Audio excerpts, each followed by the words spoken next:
Well, hello. My name is Laura, and I am from Healing with Spirit.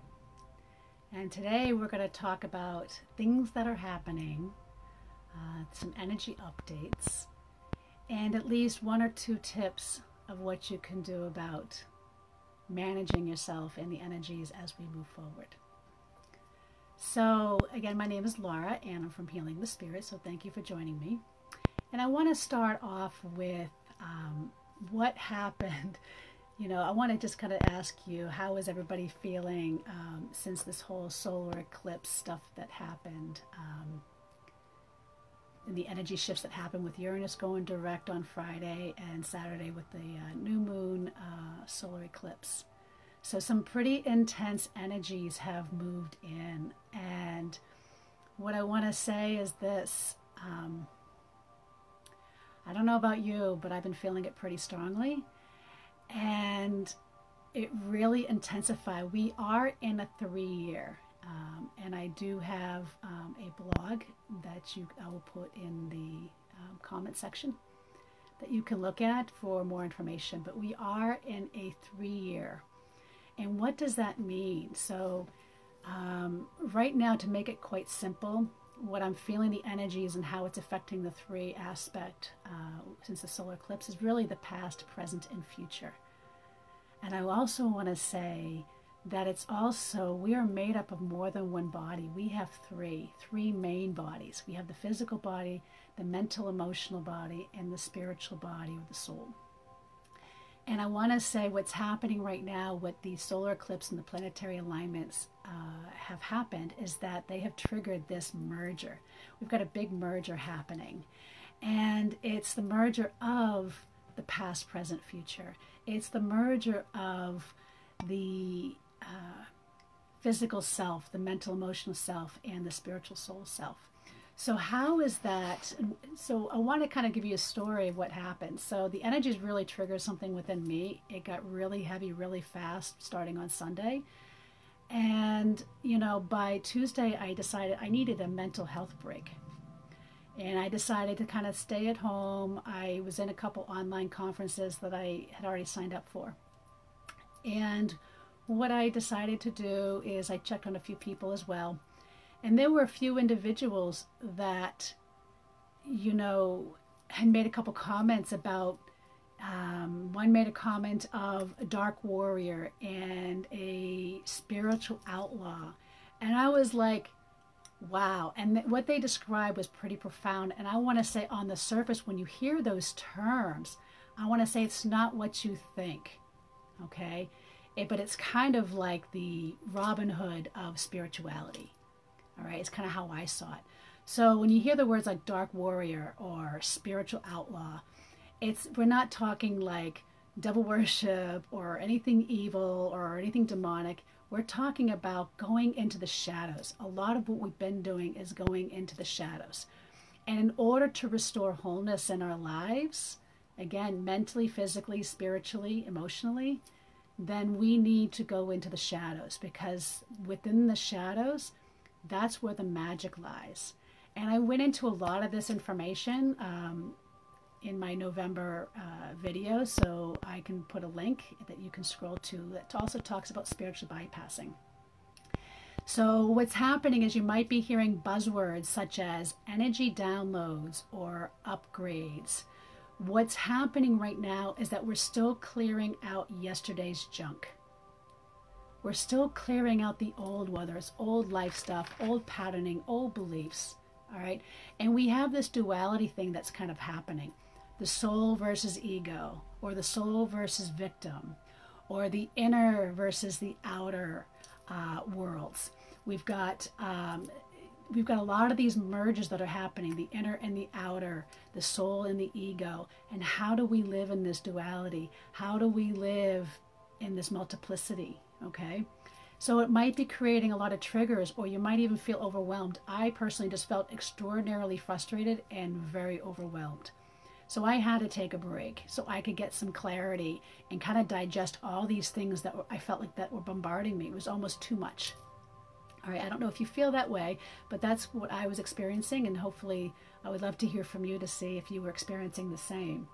So I want to ask you, what structures in your life are being dismantled?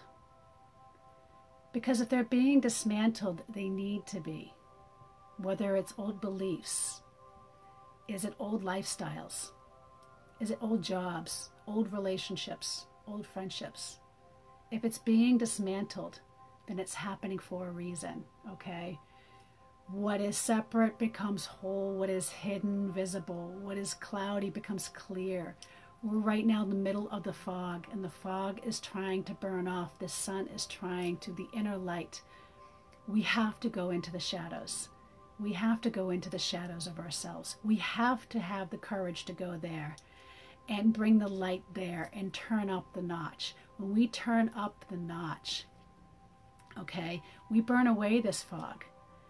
I have been really, actually, ironically, and it's kind of funny that Tuesday there was a few people that had, mentioned those terms to you.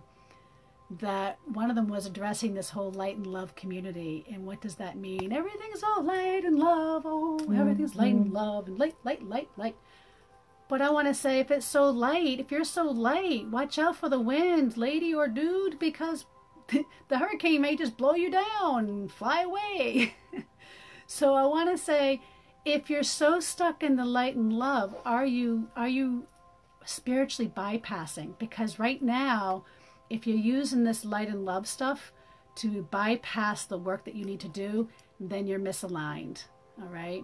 So here's a response that I had to somebody talking about when I was really triggered and trying to sit and get some clarity. And this is kind of what came out, I want to say pretty much channeled. And I wrote, we cannot be in the light if we avoid our own shadows or darkness.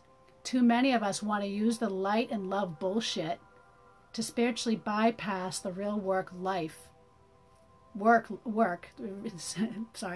bypass the real work like an addictive drug. Think about that.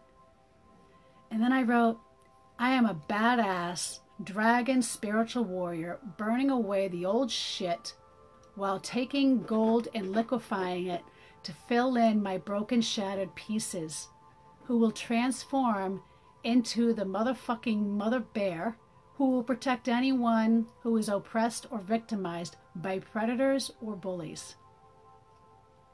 I might need some serious crazy glue to put me back together if the liquid gold doesn't hold. So how about them tamales? And I didn't realize the response I got when I wrote that, because I was quite frustrated. I was quite almost angry, and it was not what I felt was my normal self. But sometimes when we're not our normal selves and we see it, there are beautiful lessons that can happen. And that's what's going to happen between now and January 21st. It is really about this whole wholeness. And a lot of you, if you've been following me for a while, you've been hearing me talk about becoming whole and how do we become whole. And one of the best trainings I'd ever learned was Jikin and Reiki, because it's all structured about wholeness and removing toxicity. And it's not just on one body, but it's on the mental, physical, spiritual, all these bodies, okay? All three of these bodies. But the duality is also about how do we live in soul and merge with source, not the external world. So it'll be very interesting to see. Be gentle with yourself. And, going into the shadows is not easy. It takes courage. It takes work. It could be a struggle. So I would just highly encourage you to seek out somebody that's reputable with a lot of training that can help you. I do, for instance, work with a lot of people with trauma. I have a lot of trauma training, and what I see surfacing are things that we may not even think, that it's trauma related, but the root to maybe some of our belief systems might be because of trauma. Okay, I mean, look what's going around right now between what's happening politically, what's happening with the R. Kelly and the documentaries, and these victims are getting their voices heard when they weren't heard before. So this is where the empowerment is. This is where the shifts are happening. So I encourage you to, take a look at that. I do have a few events that are coming up and a few that are in the works. We have our next Reiki meditation with the Tibetan bowls coming up on January 21st. We're already half full, so, if you'd like to join us, please do. And we do have a Jikin and Reiki training in Kingston, Rhode Island. Again, the info can be in the bios there. And we also are going to be planning a few collaborations, including women's retreats, as we've been doing. We just are still working on it. I feel like the energies have put a halt until we see how these energies gel into the end of the month. So I look forward to serving you. Again, my name is Laura Joseph. I am with Healing with Spirit. And my goal is to help you illuminate your soul, help guide you on your path, help you remove toxicity and restore wholeness. I have been providing spiritually based, holistic, integrative practices, services, programs, events, classes, and retreats since 2006. So I'm here to serve. I'm here to help us make a better planet and to help us align with our soul for what we came here on this planet to do. So I'm here to empower you. If I can be of assistance, let me know. Again, my website is www.laurahealingwithspirit.com. Thank you, and stay tuned for the next report.